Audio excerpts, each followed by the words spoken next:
Most dresses sold today are designed to please as many people as possible, which means they're intentionally neutral, too safe. You buy one thinking it'll work, but when you try it on at home, you realize the piece says nothing about you. It makes no impact. It simply exists on your body, without personality. The good news is that precisely because they're so neutral, these dresses serve as the perfect blank canvas for the right accessories.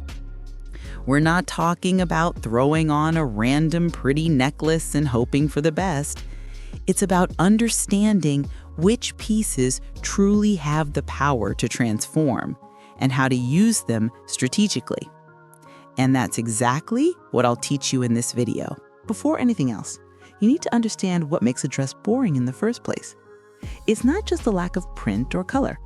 It's the absence of focal points, places where the eye naturally rests when looking at someone. A well-designed dress already has those built in, whether through an interesting neckline, distinctive sleeves, or an asymmetrical cut. When a dress lacks any of that, you need to create those focal points artificially. And here's the first important insight. You don't create visual interest by piling on random accessories. You create it by deciding where you want people to look first. It's a conscious, almost architectural decision. You're literally redesigning the piece through accessories. Structure comes before decoration. That's the principle most people completely ignore. Before thinking about necklaces, earrings, or any other detail, you need to fix the dress's silhouette. This is where the belt comes in, not as a cute accessory, but as a construction tool. A shapeless dress doesn't benefit from pretty jewelry because the foundation is still wrong. The belt redefines proportions. It creates or emphasizes a waist that may not exist in the garment's original cut. And it's not about putting just any belt anywhere. If the dress is too straight and hangs loosely, a belt at the natural waist instantly divides the torso from the legs, creating more interesting proportions. If the dress already has some shape but is too long, a belt placed slightly above the natural waist visually shortens the torso and elongates the legs. You're using basic geometry to fix what the dress doesn't do on its own. Once the silhouette is sorted, then you can think about where to create the next focal point.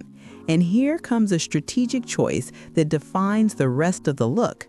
Will you draw attention to the face or the body? This isn't a philosophical question, it's practical. If you choose the face, your main accessories sit from the neck up. If you choose the body, you work with elements from the waist down or with your hands. Trying to do both creates visual competition and the eye doesn't know where to land. When you see someone with a truly well put together look, there's always a clear hierarchy. So decide, where do you want people to look? Let's say you chose the face. Now you need to understand that there are layers of intensity.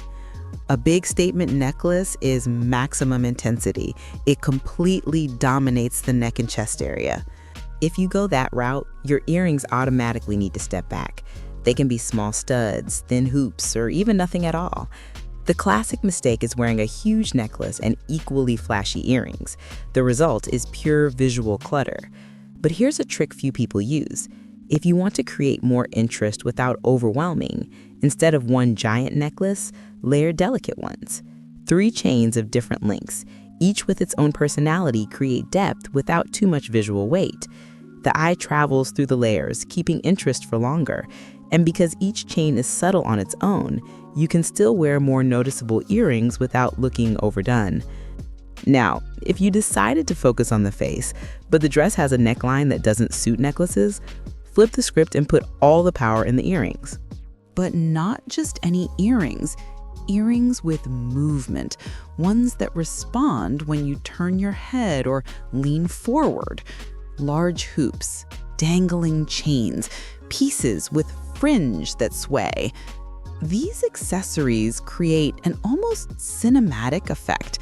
because they constantly catch light and draw attention through motion, not just static presence.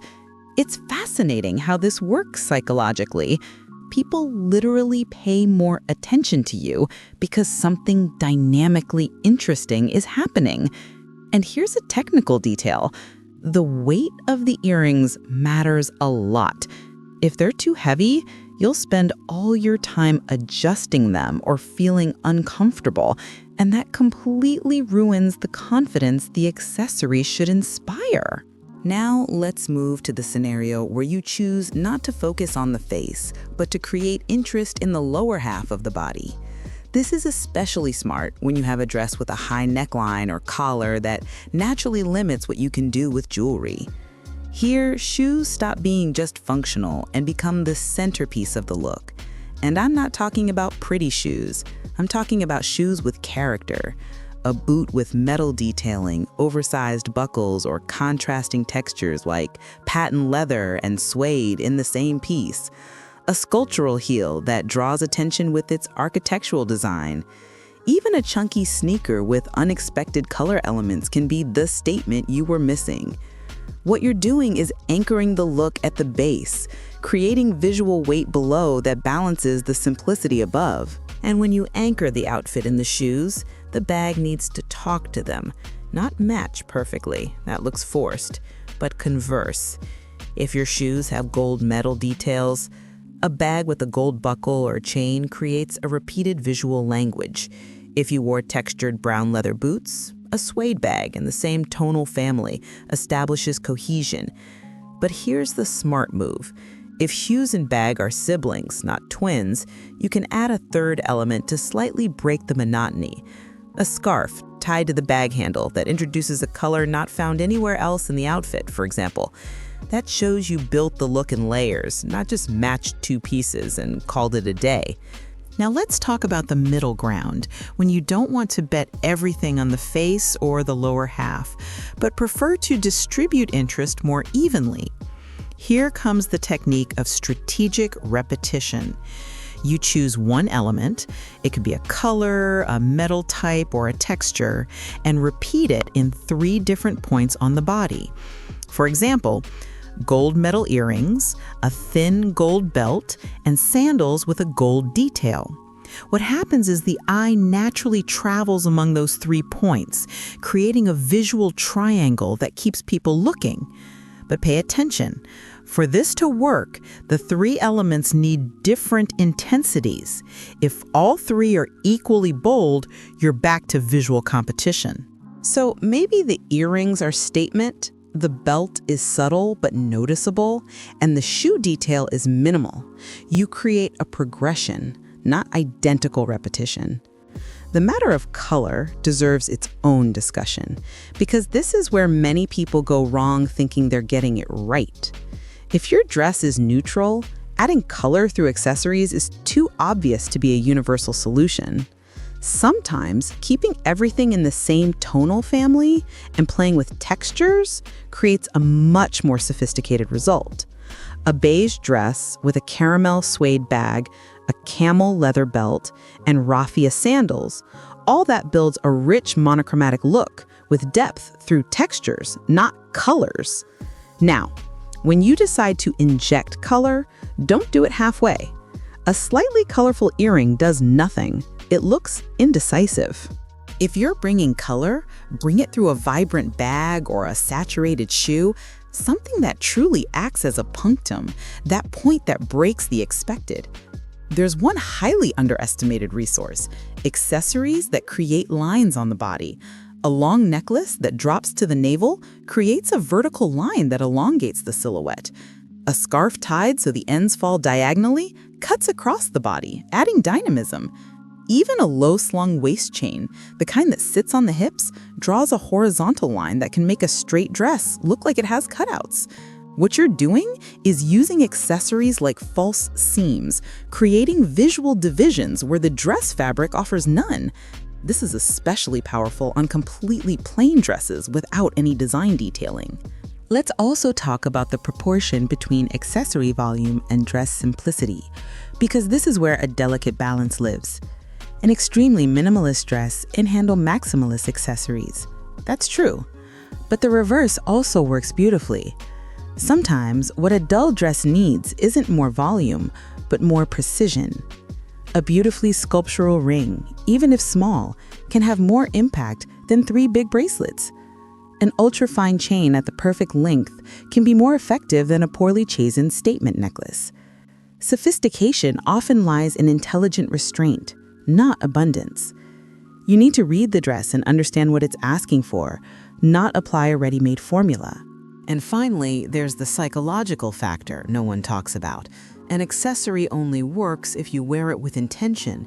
You could have the most amazing belt in the world, but if you put it on hesitantly, keep adjusting it, or don't believe it works, people will sense that insecurity. The right accessory worn with confidence always beats the perfect accessory worn with doubt. That means it's often better to invest in a piece you truly understand and know how to wear, than in something theoretically more impressive that doesn't align with who you are. The best accessory is the one you forget you're wearing because it integrates so naturally with your body and the way you move. Transforming a boring dress isn't about having more things, it's about having the right things and knowing the order in which they should be applied. First, fix the silhouette, then define your focal point, then build the supporting layers, and only at the end, add the touches that bring personality. It's a process, not a happy accident. And the most liberating part of all this is realizing you don't need a closet full of amazing pieces if you master the art of building looks through accessories.